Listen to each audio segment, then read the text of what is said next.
la famille, j'espère que vous allez bien. Aujourd'hui on se retrouve pour une toute nouvelle vidéo. Est-ce que j'avais disparu? Oui, totalement. Est-ce ma faute? Oui et non. J'espère que vous allez bien. Aujourd'hui on se retrouve pour une toute nouvelle vidéo. Aujourd'hui je fais enfin cette vidéo pour parler de mon accouchement. Bon, on a un nouveau fond mais c'est pas grave, hein. Don't judge me, parce que juste derrière j'ai mis le lit du bébé, donc priorité au bébé. Donc je vais vous expliquer un peu comment ma grossesse s'est déroulée et ensuite vous expliquer comment s'est déroulé mon accouchement. Alors, pour rappel, j'ai été opérée d'un bypass le 3 juin 2020 à un poids de 160 kg et le 3 septembre 2021 je suis tombée enceinte sous pilule à Dépal, pour ceux qui voulaient le nom. Et je vomissais beaucoup. Donc j'ai perdu, je crois, du 1er au 5e mois, j'ai perdu une dizaine de kilos.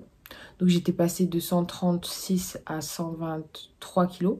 Et ensuite, je jonglais entre 122, 120, 122, 120. Enfin, je suis jamais descendue en dessous des 120 kilos. En décembre, je suis allée consulter les urgences. Donc j'étais enceinte de septembre, octobre, novembre, décembre, 4 mois. Je suis allée aux urgences parce que j'avais des saignements. Chose que tu ne dois pas avoir enceinte, normalement. Et du coup, ce qui est sorti de ces saignements, c'était que j'avais un placenta qui était bas. Donc normalement, il remonte avec la grossesse, mais moi, il était bas. Donc si je marchais trop, si je faisais trop d'efforts, s'il y avait des rapports ou je sais pas quoi, je perdais du sang. Donc autant vous dire que c'était hyper stressant.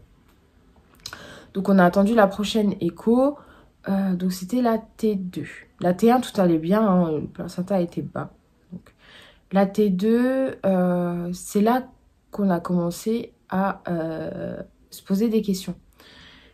Le médecin fait toutes les mesures du bébé et elle se rend compte, donc ça j'en ai pas parlé sur Insta, elle se rend compte que le bébé est en retard de croissance, qui ne grandit pas beaucoup dans le ventre et elle décide de me faire des monitos 2 fois par semaine et d'aller 1 fois par semaine à l'hôpital pour faire un suivi intensif de grossesse. Donc ça s'appelle la SIG. Là-bas ils font un monitoring, une écho comme le T2, T3, T1, enfin bref, une écho pour mesurer le bébé, pour prendre toutes les mesures. Et on voit un médecin. Donc autant vous dire que là j'étais stressée, je me suis dit c'est de ma faute, je perds du poids, il prend pas de poids, enfin vraiment j'étais au bout de ma vie, je me suis dit non mais c'est bon, je sais pas ce qui se passe. Entre temps, j'avais chopé le gros kyste là que je vous ai dit, que ceux qui me suivent sur Insta savaient, et elle refusait de le retirer tant que j'avais pas accouché parce que ça pouvait s'infecter. J'ai dit bon vas-y, ça se trouve le petit quand il va passer il va l'exploser, donc je me suis pas, voilà, j'ai pas plus posé de questions. Donc ça, toutes les semaines ça allait bien, la T3 arrive et là bébé va bien, il a rattrapé sa croissance, donc alhamdoulilah, je me suis dit bon super, il a rattrapé sa croissance. Il a rattrapé sa croissance, donc le médecin me dit vous passez en catégorie grossesse normale. On arrête donc le SIG, surveillance intensive de grossesse, mais vous pouvez garder les 2 monitos par semaine si ça vous rassure. Et moi je dis oui ça me rassure, mettez-les moi. Donc les 2 monitos par semaine, tout va bien, tout va bien, tout va bien.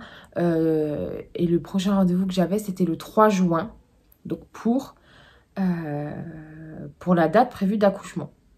Le 25, la sage-femme vient et je lui dis c'est bizarre, le bébé je sens moins bouger. Elle me dit non, vous inquiétez pas, il n'y a pas beaucoup de place, enfin voilà, c'est comme il grandit dans le ventre, il n'y a pas beaucoup de place, donc ils sont pas libres de leur mouvement. Je dis bon, ok, d'accord, le monito, son cœur allait bien, vraiment. Ensuite, le lendemain, donc on était le 26 mai, le matin, je dis à mon mari écoute, c'est bizarre, le bébé, je ne l'ai pas senti bouger de toute la nuit. D'habitude, je me mets un peu sur le ventre et puis il me fait un petit coup pour me dire hey, c'est bon, je suis là, t'inquiète pas, tu peux te rendormir. Mais là, rien. Genre, il n'y avait rien du tout. J'ai dit, écoute, j'en ai rien à faire. Quitte à les faire chier, quitte à passer pour la mère qui a peur de tout, j'en ai rien à faire. Faut qu'on y aille. Faut qu'on aille voir si le bébé il va bien parce que là, on est en fin de grossesse. Moi, je risque pas, quoi. Donc, ni une ni deux, on y va. Bon, on avait Malik avec nous. Donc, mon mari reste dans la voiture avec le petit. Ils vont à la maison. Enfin, voilà. Le temps, parce que les urgences, ça prend beaucoup de temps. Donc, ils restent pas à l'hôpital, quoi. Arrivé... Donc, aux urgences maternité, on me donne mon dossier, on me dit, bon, ben, vous allez faire un monitoring. Au monitoring, elle voit que le bébé ne bouge pas. Mais il y a un rythme cardiaque. C'est déjà bien. Il y a un rythme cardiaque et elle me dit, bon, ben, on va le stimuler. Puis là, elle commence à me secouer le ventre dans tous les sens. Il réagit. Mais il réagit parce que tu le stimules, sinon il réagit pas, quoi. Une interne arrive. Elle me dit, bon, on va aller en salle d'écho. Elle fait une écho, elle voit que le liquide, il n'y en a plus beaucoup, alors que je n'avais pas percé la poche des os. Hein. La poche des os, elle allait très très bien. Elle voit qu'il n'y a pas beaucoup de liquide et elle me dit, bon, bah c'est parce que le bébé grossit.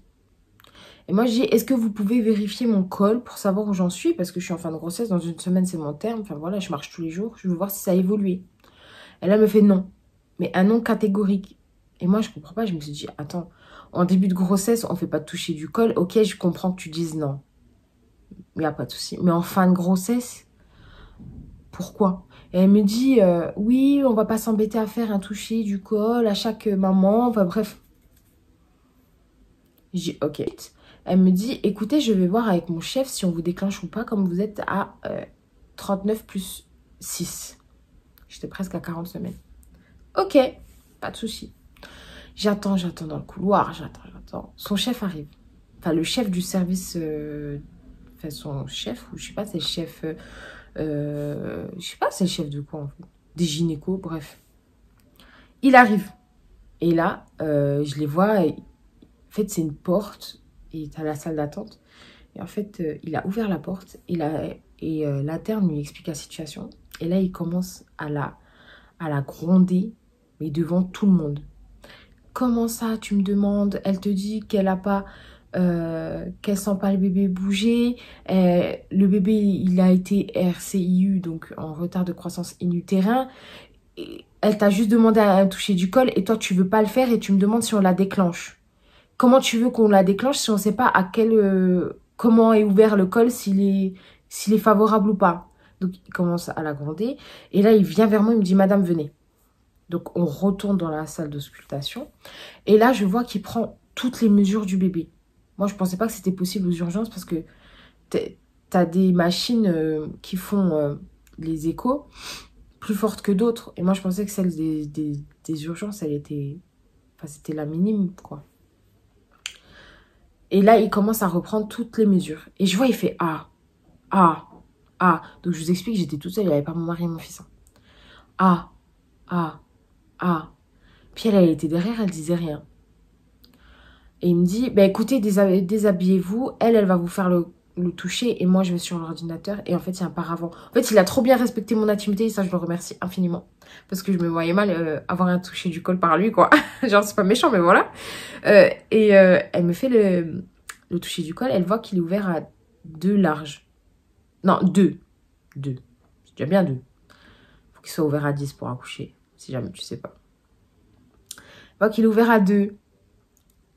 Et là, je me rhabille, on passe de l'autre côté. Et il me dit, écoutez, madame, votre bébé est retombé en retard de croissance. Et moi, je fais, mais il avait repris. Il me dit, non, en fait, il a repris, mais là, il a rechuté. Et compte tenu du fait que vous me dites que vous le sentez moins bouger, que il n'y a plus beaucoup de liquide, il m'a dit, on vous garde, on vous déclenche tout de suite, vous sortez plus. J'ai dit, mais est-ce que je peux sortir juste aller chercher ma valise de la maternité? Moi, j'étais au bout de ma vie. Je me suis dit, au moins dire au revoir à mon fils. On sait jamais ce qui se passe. Genre, je dis à mon mari qu'il fasse garder mon fils. Enfin, vraiment, j'étais au bout de ma vie. Il m'a dit, non, vous descendez, vous restez devant l'hôpital, mais vous rentrez pas chez vous. Vous restez ici, vous lui dites qu'il ramène tout et que c'est pour ce soir, c'est pour demain. Vous restez là. Moi, je garde la face devant lui. L'interne, elle était désemparée parce qu'elle a laissé passer ça. Enfin, vraiment, je me suis dit, heureusement, le chef du service est venu. Mais heureusement, heureusement. Donc, je dis à mon mari et mon fils, je dis, écoute, va faire garder Malik, ramène la valise, ramène le sac de naissance, ramène tout ce qu'il faut. C'est pour aujourd'hui. Et j'étais en pleurs. Il me dit, mais pourquoi tu pleures? Je dis, parce que je sais pas comment ça va se passer. Imagine, ça fait 3... Le petit, il est retombé en retard de croissance. Et c'est l'inconnu. C'est pas comme Malik, j'ai fait mes trois échos, j'ai accouché, c'est bon, basta. Même si l'accouchement, il a été dur. Et voilà, là, tu sais même pas ce qui t'attend. Tu sais pas si tu vas avoir un bébé qui va être en bonne santé. Tu sais pas s'il va être intubé, s'il va être sous couveuse. Tu sais rien du tout. Donc, du coup, il part, il revient. Moi, on me pose en chambre. Donc, j'attends mon mari. En plus, j'avais plus de batterie. Ça, c'est un truc de malade. J'ai jamais de batterie. Sa mère. Jamais de batterie. Bref. Il arrive et là, il nous dit, bon, bah, il n'y a pas de place pour ce soir, on va attendre demain. Et 5 minutes après, ils reviennent, ils me disent, non, écoutez, il y a une chambre qui s'est libérée. Enfin, il y a une salle de naissance qui s'est libérée. On vous déclenche tout de suite, vous passez en priorité.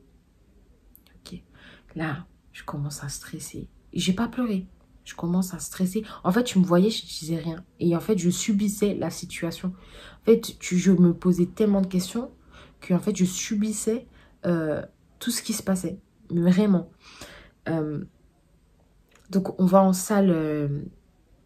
c'était une... Je sais pas si c'était des salles de naissance. C'était des salles de pré-travail, je crois. Et là, il y a toute l'équipe des gynécos qui arrive. Parce que c'est elles qui font l'acte. Elles me disent, écoutez, vous avez soit le choix. Soit vous prenez, vous choisissez la méthode du ballon. Donc, on insère un ballon au fond, par le trou du vagin, wesh. Et on le positionne entre le col et le placenta.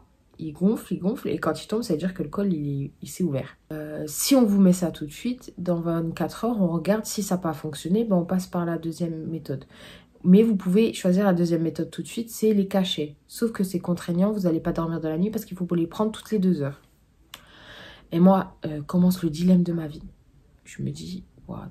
Alors, est-ce que je choisis quelque chose qui est plus naturel qu'est le ballonnet ou quelque chose qui va me flinguer, qui sont les comprimés? Et elle me dit, écoutez, pour dormir tranquille, ben, je choisirais le ballonnet. Je dis, alors dans ce cas-là, moi je prends le ballonnet, mon mari prend les comprimés, comme ça on voit ce que ça fait sur lui. Et là, elle pète de rire. Je dis, mais moi je pète pas de rire en fait. Moi je vais souffrir, elle aussi va souffrir. Mais bon, ça va pas fonctionner. Hein. Vous vous doutez bien qu'elle a refusé de donner les comprimés à mon mari. Donc, on choisit le ballonnet. Alors, la pose du ballonnet, elle me fait pas mal. J'ai lu plein de trucs. Je vous jure, c'est pour ça qu'il faut pas aller sur Internet. Parce que je vous jure, à croire... Enfin, quand je voyais la pose du ballonnet, oui, ça fait trop mal, nanana. Pour ceux qui sont déjà consultés gynéco, en fait, tu sens juste le spéculum. Voilà, c'est juste... Le spéculum, il te fait plus de... C'est plus désagréable que la pose du ballonnet en elle-même. Donc, elle pose le ballonnet et mon mari, il voulait tout voir. Et il dit, pourquoi elle saigne? Pourquoi elle saigne? Puis, ça me faisait rire parce que par rapport à Malik, il voulait assister à tout. Ouais, je dis, ouais, je viens par ma tête. Je faisais comme, viens par ma tête, viens ici, viens ici. Bref, elle pose le ballonnet, ça saigne un peu. Elle scotche, en fait, il y a un tuyau qui pend parce que c'est le tuyau par lequel elle remplit le ballonnet, forcément. Et en fait, elle se scotche à la cuisse. Et ensuite, elle me dit, bah, écoutez, on va voir comment ça évolue. Et moi, j'avais dit, est-ce que je peux faire un bain plus tard dans la soirée? Elle m'a dit oui. Okay, donc, on va en chambre. On va en chambre et les contractions. J'avais mal, mais c'était même pas des contractions. En fait, j'avais un peu mal au ventre comme pour les règles. Et d'un coup, j'ai eu mal. J'avais l'impression que tu m'ouvrais comme ça. Mais vraiment que tu m'ouvrais. Mais ça a duré 30 secondes et après, j'avais plus rien. Je me suis dit, bon. Par contre, si c'est ça, les contractions, je suis dans la merde. Donc, on mange. On avait demandé un lit supplémentaire pour que mon mari puisse dormir ici. Avec nous. Pas avec moi. Avec nous, moi et bébé, quoi. Et à 23h, je demande un bain. Donc, elle me montre la salle. En fait, c'est une salle nature à Haute-Pierre. Moi, j'ai accouché à Haute-Pierre. Donc, classée niveau 3. Donc, s'il se passe quelque chose dans n'importe... En fait, Classé niveau 3, c'est pour les grossesses à risque et autres. Et en fait, tu es sur place. S'il arrive quelque chose, tu es sur place, tu n'es pas déplacé, tu n'es pas séparé de ton bébé. Donc, c'est pour ça que j'accouche dans des... Enfin, à Haute-Pierre. C'est parce que c'est directement classé numéro 3. Je demande un bain. Elle me montre donc la salle nature. Donc, tu as carrément un truc pour t'accrocher avec des fils au plafond. Tu as un ballon, tu as le lit. Enfin, bref, tu as tout, Et tu as la baignoire. Donc, moi, je commence à remplir la baignoire d'eau chaude. Chaude. Et je me mets dedans. Et entre-temps, je vais télécharger une application pour calculer les contractions. Et j'en avais toutes les 8-10 minutes. Je me suis dit, bon. L'autre, elle m'a dit que j'allais dormir. Regarde comment ça va. Et c'est bizarre parce qu'en fait, on m'a toujours dit, quand un accouchement il est déclenché, les contractions, elles font plus mal que si c'était naturellement. Et là, je sentais juste mon utérus se serrer et faire comme ça. Se serrer, mais pendant vraiment 30 secondes chrono. Hein. Et c'était une douleur, mais totalement supportable. Mais vraiment supportable. Pour moi, qui suis chochotte, je vous rappelle, j'ai même pas pleuré pendant les contractions. Autant vous dire. Donc, arrivé à minuit 30, 1h, quelque chose comme ça, elle vient. Et nous, on s'était posé dans le lit entre-temps, tu vois, parce que, genre, à 1h30 dans le bain, flemme, genre, calmos, je suis fatiguée, tu vois. Elle vient, je lui dis que mes contractions, elles sont régulières, parce que même l'application, elle m'avait dit, allez à l'hôpital, vous allez accoucher. Ouais, elle m'avait dit le petit message, parce qu'en fait, mes contractions, elles étaient tellement régulières qu'elle me disait, oui, il faut aller à l'hôpital. Donc, je dis, ok. Donc là, elle commence à regarder le ballonnet. Et en fait, pour voir s'il a fonctionné, elle tire à peine sur le câble qu'elle a scotché sur la jambe, sur la cuisse. Et là, elle tire et je sens un truc sortir. En fait, je sens que ça descend. Je sens que ça fait... Tu sais, comme un gros caca. Désolée, mais c'est ça. Et je dis, il arrive. Je dis, le ballonnet, il sort. Je dis, le ballonnet, il sort. Pourquoi il sort? Moi, je me disais, vas-y, parce qu'elle a gynéco, elle m'a dit, oui, on va voir le lendemain si ça a bougé. Généralement, on le laisse 24 heures. Et là, je l'avais même pas elle me l'a posé à 19h30, il était 1h. Donc, ça faisait quoi? 7h. Le ballonnet, il est déjà sorti. Comment ça se fait? Et là, elle me dit, bon, bah, on va passer en salle de naissance. Et là, j'entends mon mari, il lui dit, mais vous êtes sûr? Mais moi, j'étais tellement choquée parce que Malik, on a mis 3 jours. Hein. Enfin, j'ai mis 3 jours. Et là, elle me dit, on va en salle de naissance. Et là, j'ai dit, oh putain, il y a un bébé qui arrive. J'ai dit, il y a un bébé qui arrive. C'est pas possible. Et là, donc, on va en salle de naissance. J'arrive même pas à mettre mes chaussures. J'ai des contractions toutes les 10 minutes. Elle m'arrête. Mais elle me dit, à vous voir, en fait, on va voir si elle continue ou pas parce que vous avez pas mal. Je suis ok. Pas de souci. On arrive en salle de naissance. Donc, alors, je réfléchis comment ça s'est déroulé. Elle commence à me mettre les perfusions. Et elle me met donc une perfusion d'antibiotiques que j'ai demandé parce qu'elle avait failli oublier ça. Une perfusion d'antibiotiques par rapport au streptocoque B. Voilà, parce que j'étais testée positive. Et en fait, c'est juste des antibiotiques à mettre quand tu accouches pour pas que le bébé il chope ça. Parce que c'est dangereux pour les bébés, mais pas pour moi. Pour la personne qui l'a, c'est pas dangereux.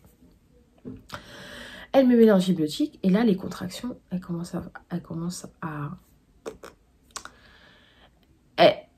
En fait, quand j'ai une contraction, je souffle et en fait, je danse du bassin comme ça. Parce que ma sage-femme, quand elle venait me faire le monito, elle m'avait dit, en fait, les contractions, il faut bouger. Faut pas rester statique, il faut bouger. Et du coup, je bougeais comme ça. Et je lui dis, je sens la tête, je sens quelque chose, je sens. Et là, elle va voir pour la péridurale, donc l'anesthésiste. L'anesthésiste est occupée pour la césarienne. Elle me dit, attendez, et je la vois courir. Et là, elle arrive avec le chef des anesthésistes. Donc, j'ai eu que des chefs dans la journée. Le chef des anesthésistes arrive, il fait sortir mon mari. Déjà, moi, je sais même pas pourquoi ils le font sortir, bref. Mais la Charlotte, la péridurale, ça met longtemps, hein, franchement, à mettre une péridurale. Parce qu'il faut tout préparer. Bref, il était facilement 3h30 ou 4h du matin. Un truc comme ça, ouais, il était truc. Et en même temps, il a vérifié mon col. Donc, en enlevant le ballonnet, mon col était à 5. Après la péridurale, il était à 7. Je dis, putain, ça va vite comparé à Malik. Et là, tout s'accélère. Donc, il était 4h. Non, 4h30. Il était 4h30. Tout s'accélère parce qu'elle me met une perf d'ocytocine en même temps. Sauf qu'elle voit que le bébé, il réagit très mal à l'ocytocine. Que son cœur, il chute. Et en fait, moi, ce qui me faisait dire que j'allais avoir des contractions, c'est que tu entendais les machines faire tu quand le cœur du bébé bat très vite. Et tout de suite après, j'avais une contraction. Mais vraiment, c'était vraiment ça. Pour toutes les contractions, c'était ça. Et moi, je me suis dit, bon, bah vas-y, j'ai le temps de mettre de la péridurale. Donc, c'est toi qui gères, tu vois. Sauf qu'en fait, le travail, il est allé tellement vite que la péridurale n'a pas fonctionné. Je vous explique. À chaque contraction, je sentais que ça poussait. Mais quand je sentais que ça poussait, je sentais que ça poussait. Et j'ai dit à mon mari, donc ça faillot, appelle-la. J'appuie sur le bouton, j'appuie. Il était 4h30. Ouais, il était 4h30, comme je vous ai dit. Oh mon Dieu, je vous jure, hein, je sentais un poids. Je sentais un poids, mais pas devant. Genre vers mes fesses. Je sentais un poids vers mes fesses qui appuyait. À chaque contraction. Et du coup, j'appuie. Je dis, venez. Je crois qu'il est là, en fait. Faut venir. Elle fait le toucher du col. Elle me dit, vous êtes ouverte. Donc, 30 minutes après, je passe de 7 à 10. Et là, elle regarde. Et là, elle repart. Donc, elle voyait... Enfin, elle a fait le toucher du col normal. Elle repart. Elle va voir sa collègue. Elle la rappelle. À peine elle franchit la porte. Je dis non, restez là. Je dis vous partez pas, il est là, je le sens, il est là. Elle vient, elle soulève, elle dit je vois les cheveux. Donc là, elle court chercher sa collègue, elle court avec une grosse malle, elle vient, elle l'installe. Elle dit madame, on va pousser. Donc il était 5h30. Le temps qu'elle mette les étriers et tout, donc 5h34, elle me dit madame, faut y aller. Et moi, j'avais même pas pleuré jusque-là. Et je commence à pleurer. Elle me dit, mais pourquoi vous pleurez? Je dis, parce qu'il y a un bébé qui arrive. Moi, c'était tout le stress, en fait, de dire, je vais avoir un bébé, mais je sais pas s'il va être en bonne santé. Je sais pas ce qui va se passer ensuite. Je sais pas s'ils vont l'intuber, s'il va être... Je sais pas, en fait. De genre, t'es dans l'inconnu. Avec tout ce qu'ils m'ont dit pendant la grossesse, le retard de croissance et tout, j'étais dans l'inconnu. Je me suis dit, mais je vais avoir un bébé, mais je sais pas qu'est-ce qui va se passer. Et mon mari, il comprenait totalement la situation, parce il pensait pareil. On allait avoir un bébé, c'est merveilleux, mais tu sais même pas s'il est en bonne santé, donc tu peux même pas profiter. Enfin, tu profites du moment, mais tu es tellement stressée. Donc c'est pour ça que j'ai pleuré. Désolée, j'ai été interrompue. Bref, elle a posé les étriers. Elle m'a dit, Madame Diallo, c'est maintenant, c'est tout de suite, il va falloir pousser.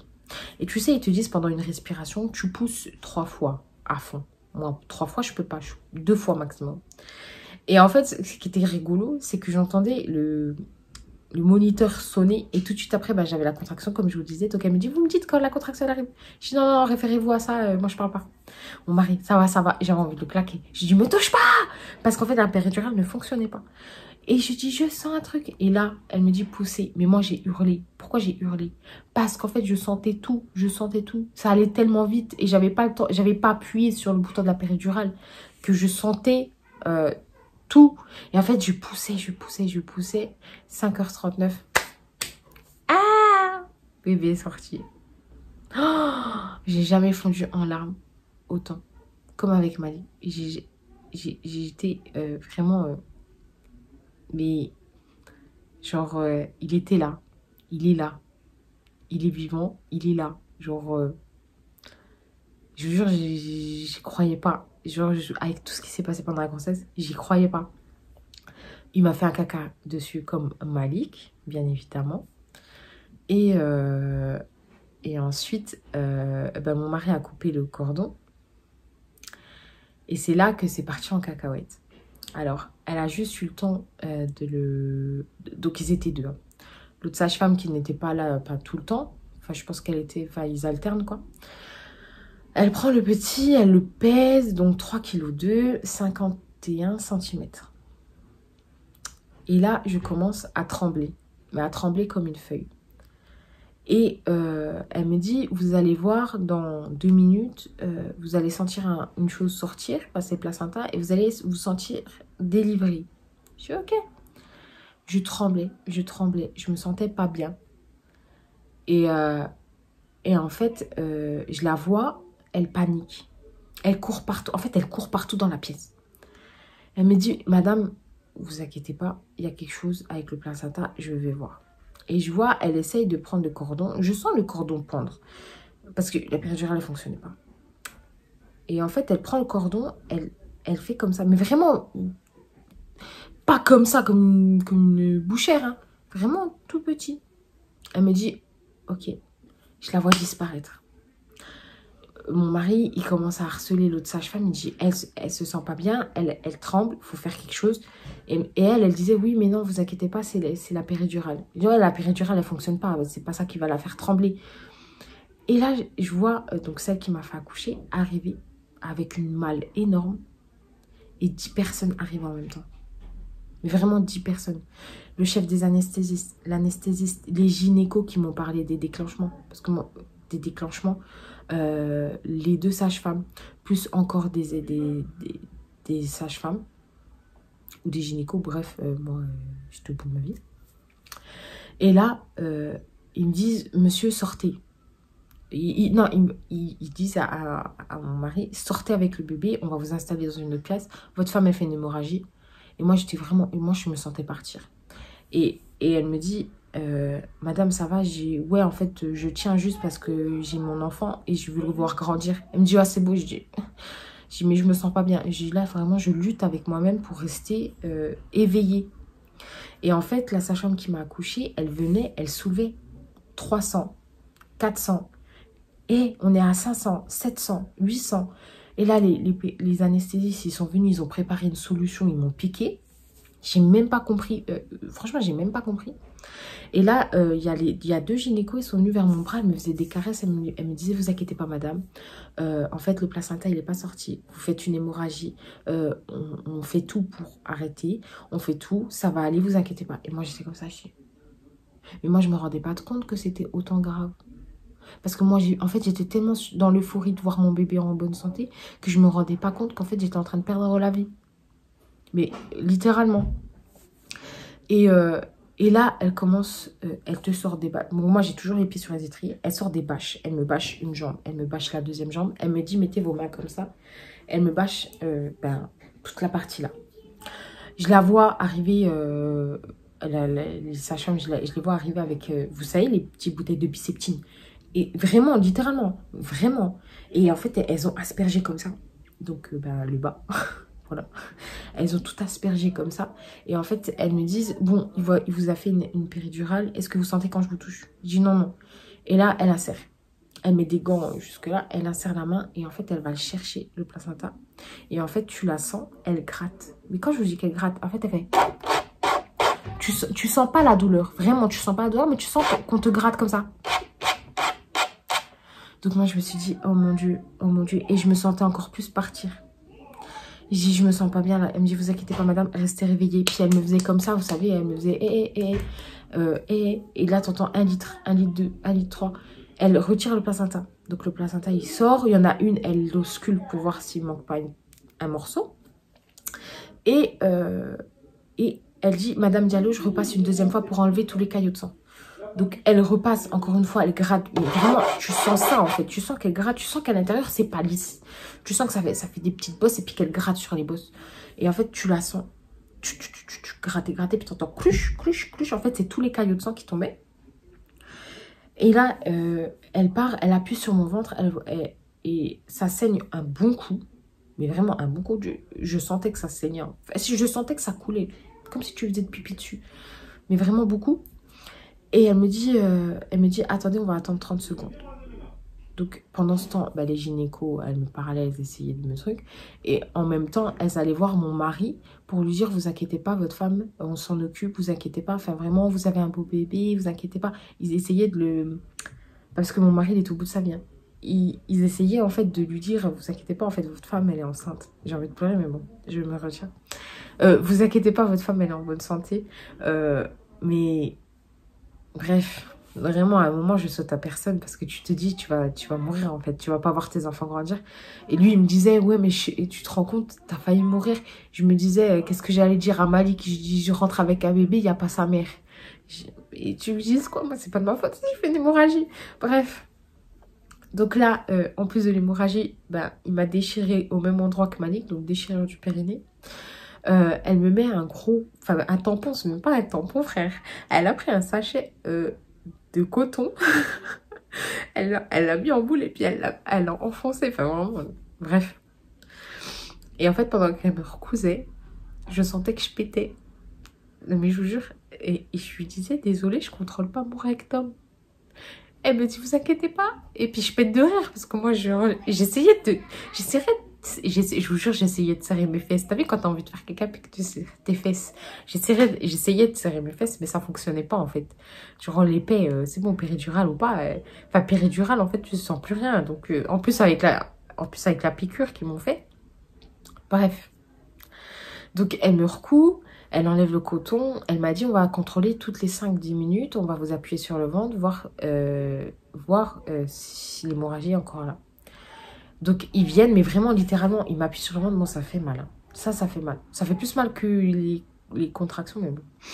Ils appuient sur le ventre. Et en fait, à chaque fois qu'ils appuient sur le ventre, ça coule. Mais elle me dit, c'est des saignements normaux.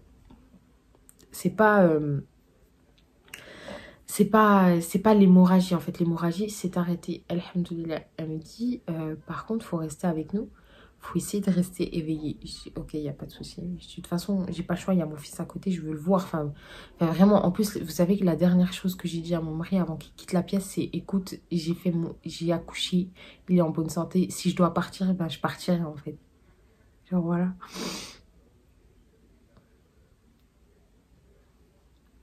Voilà.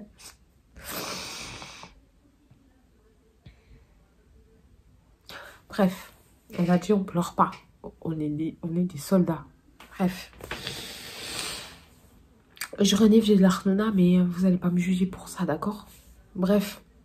Et j'arrête pas de dire bref, mais bon. Elle vient, elle regarde donc la poche où tout est tombé.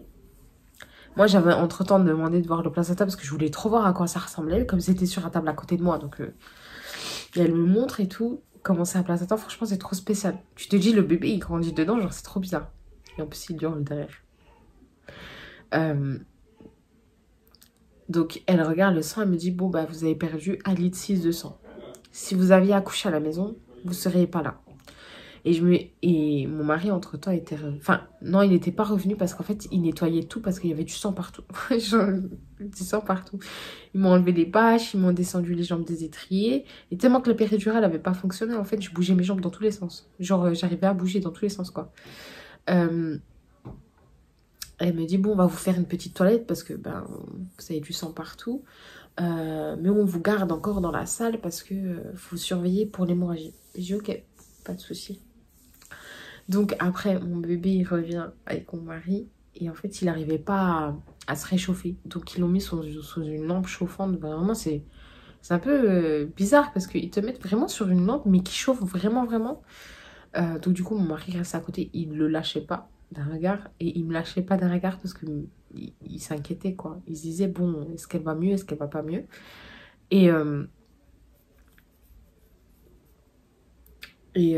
Bah, toutes les 10 minutes, elle venait appuyer sur mon ventre. Et à un moment donné, bah, ça s'est calmé, quoi. Donc, elle m'a dit, bon, on va vous mettre 2 grosses serviettes. Des serviettes de la maternité, elles sont trop bien parce qu'elles sont grave épaisses et grave longues. Genre. Elles sont comme ça. Elles sont comme ça et puis épaisses.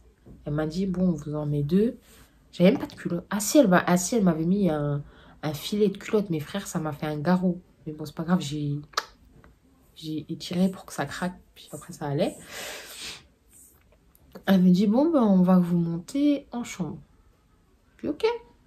Non, la tétée de bienvenue déjà. La tétée de bienvenue, tout s'est bien passé. J'ai vu mon fils. Trop beau, machallah. Genre, j'étais tellement contente qu'il aille bien. Et bah, elle m'a monté en chambre. En chambre, ils viennent... Ah non, avant de me monter en chambre aussi. Avant de me monter en chambre, donc il y a la tétée de bienvenue. Et ensuite, ils ont essayé de me faire une prise de sang pour voir mon taux d'hémoglobine et le fer, enfin bref, parce que j'avais perdu beaucoup de sang. Et en fait, je les voyais, déjà que je suis difficile à piquer. Et en fait, elle est venue, la sage-femme, elle m'a piqué 5 fois. Et mon mari, je voyais qu'il s'agaçait parce qu'en fait, quand j'avais accouché, elle n'arrivait pas à me piquer. J'avais plus de sang. Déjà, t'as du mal à me piquer. Alors là, comme j'ai perdu du sang, t'arriveras pas à me piquer en fait. Elle m'a piqué. Puis à un moment donné, genre mon mari, il a dit, bon, arrêtez, si vous voulez appeler l'anesthésiste, parce que là, genre, je faisais des bleus partout. Elle m'a vraiment, j'étais partout piquée. Donc l'anesthésiste arrive, il me fait une piqûre, il m'a fait trop mal. Il a réussi à prendre un peu de sang pour voir si tout allait bien, quoi. Donc on remonte en chambre, fatigué et tout, mais bébé est là, donc tété, bref.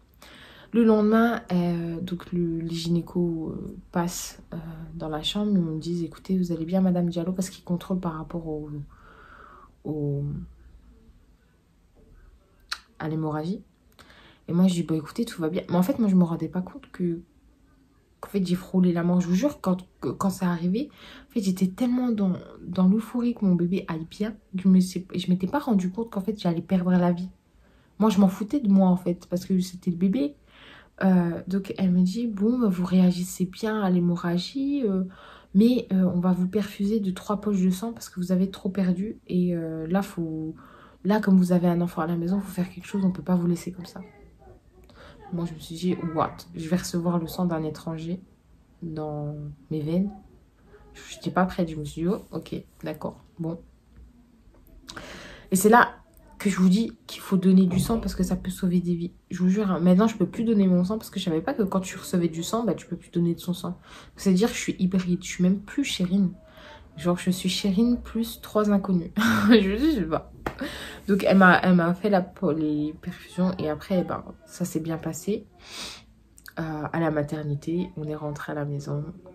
Bébé va bien. On a juste des contrôles à faire par rapport à des doutes, mais des doutes par rapport à son cœur et tout.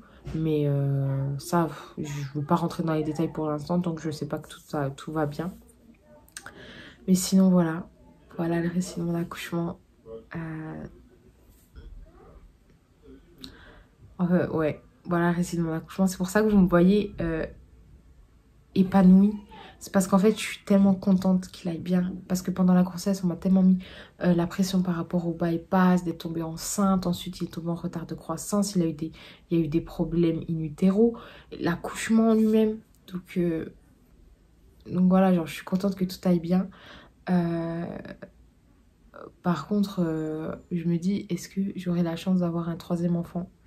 C'est ça, parce que le premier m'a dit que j'ai une hémorragie. Le 2e, j'ai une hémorragie plus importante. La sage-femme, elle a dit que si j'avais accouché chez moi, je serais plus là.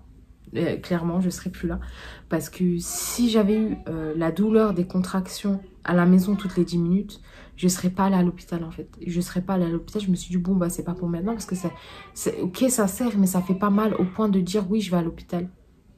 Donc je me dis que Dieu, il fait bien les choses parce que si j'étais restée à la maison, si j'étais pas venue le jour même, en fait, soit moi, soit le bébé, enfin, peut-être moi et le bébé, on serait plus là. Peut-être j'aurais le bébé, mais je serais plus là parce que j'aurais accouché à la maison, que ce serait venu trop vite. Voilà, donc c'est pour ça que je vous dis, écoutez vos instincts, quitte à faire chier l'équipe médicale et tout. Vous êtes enceinte, c'est un droit, c'est gratuit. Vous en fichez en fait. Vraiment, vous en fichez. Tant que votre enfant et vous allez bien et que vous avez la certitude que vous allez bien, il n'y a que ça qui compte. Il n'y a vraiment que ça qui compte. Maintenant, je suis vraiment contente d'avoir 3 messieurs dans ma vie. Encore plus de pipi à côté des toilettes, mais bon, c'est pas grave. Si j'ai signé pour ça, mais c'est pas grave. Mais voilà, j'espère que cette vidéo vous aura plu. J'espère qu'elle vous aura donné des informations. Après, je fais pas cette vidéo pour vous faire peur ou quoi, mais c'est bien de connaître les tenants, les aboutissants, ce qui peut se passer en accouchant, ce qui est l'hémorragie de la délivrance. Et voilà. Donc, voilà. Donc, j'ai plus l'habitude de faire des vidéos, je sais plus quoi dire en fait. Donc voilà la famille, je vous fais des très gros bisous. N'hésitez pas à commenter, à liker et à partager cette vidéo. Et monsieur est au téléphone, donc on va couper. N'hésitez pas à commenter, à liker et à partager cette vidéo. Et on se donne rendez-vous la semaine prochaine. Voilà, bisous!